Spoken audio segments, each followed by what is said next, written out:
The Lord of the Rings movies are inaccurate to the books, but how inaccurate? We'll talk about the characters, the story, and about Peter Jackson, the director of these films. By the end of this video, you will know the differences between the books and arguably the best movie trilogy of all time. What are we waiting for? Let's get started.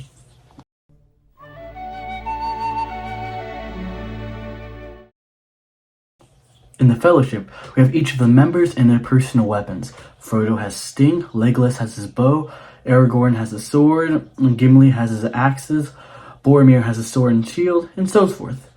All of the weapons and their personalities are all seemingly accurate in the Lord of the Rings, at least for the Fellowship. The villains and antagonists of the story, consisting mostly of Saruman, Sauron, and many orcs, have the motive of ruling Middle-earth. The creatures and characters are probably the most accurate thing going for the movies. The elves have their long hair and pointy ears, the dwarves are short with their long beards, men are still men, you can't really change that, and then there are the hobbits, probably the most lovable aspect of Lord of the Rings. The hobbits are the shortest creatures in Middle-earth. They have large feet, love smoking pipeweed, and love eating food. All the characters in the films were pretty accurate, but the problem arises in the story aspect of these films. Now sadly in the trilogy, there are many parts and scenes that are 1, scrapped, or 2, made up and added in. For instance, the entire Tom Bombadil arc was scrapped in the movies. There is even a part in the book where he puts the ring on. They ended up scrapping Tom Bombadil's arc mostly for budget and narrative purposes.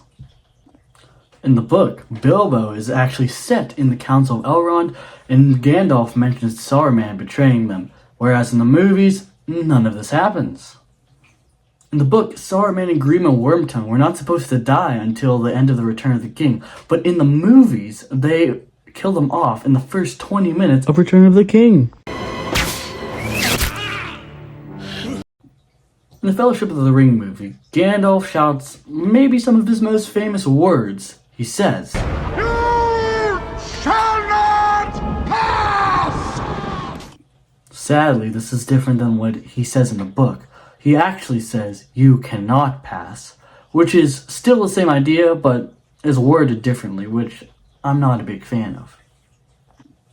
Despite the extended scenes, deleted scenes, and totally made up scenes, these 3 movies are still legendary today. Next, we are going to talk about Peter Jackson, the director of these movies.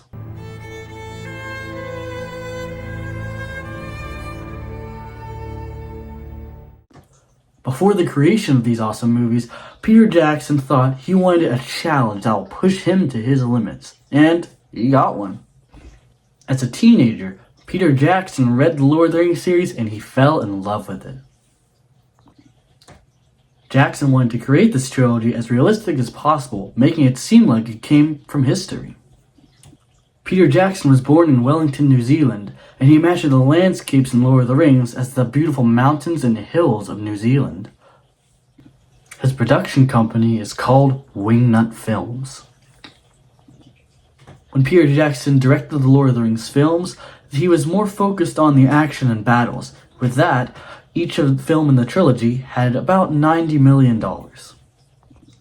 Despite the many minor differences between the books and the movies, the Lord of the Rings trilogy is still legendary today. With the characters, story, and Peter Jackson combined, the Lord of the Rings trilogy will forever be arguably the best movie trilogy ever created. With that, I'll be off. Make sure to like this video, subscribe, and ring that notification bell. Peace.